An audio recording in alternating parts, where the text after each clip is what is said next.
রাসূলুল্লাহ সাল্লাল্লাহু আলাইহি ওয়াসাল্লাম সাহাবী উকবা ইবনে আমির মিশরের গভর্নর ছিলেন। তার পাশের বাড়ির ভিতরে কিছু মানুষ মদ খায়। মদ ইসলামে হালাল না হারাম? কঠিন হারাম। মদের শাস্তি হলো 40 ঘা বা 80 ঘা বেত, শরীয়তে নির্ধারিত শাস্তি, পুলিশে দেবে। উকবা ইবনে আমিরের সেক্রেটারি পিএস বলছে যে আমাদের পড়শিরা ঘরের ভিতরে দরজা বন্ধ করে মদ খাচ্ছে, পুলিশ ডেকে আনি।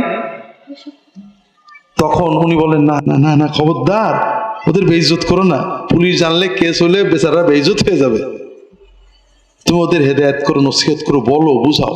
বলে আমি বুঝাইছি, শুনে না। বলে না, খবরদার, আরো বুঝাও, আরো বুঝাও।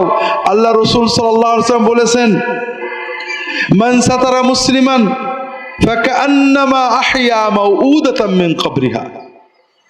যদি কেউ কোনো মুসলমানের দোষটা গোপন করে রাখে, যে দোষ জানলে ওর বেইজ্জতি হওয়া ছাড়া কারোর লাভ নেই, আর যা গোপন থাকলে কারোর কোনো ক্ষতি নেই, ওর সম্মানটা বেঁচে যায়।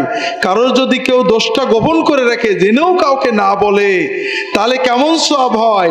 একজন জীবন্ত একটা বাচ্চাকে পুঁতে ফেলার জন্য কবর দিয়ে আসছিল, তাড়াতাড়ি যে সেই কবরের ভিতরতে মেয়েটাকে যদি জান বাঁচিয়ে তুলে আনতে পারে, একটা কবর দেওয়া জীবন্ত মেয়েকে তুলে আনলে যেমন সওয়াব হয়, আল্লাহ খুশি হন, ওই রকম খুশি হন যদি আল্লাহ কারোর দোষ কেউ গোপন করে, তার উপরে আল্লাহ খুশি হন।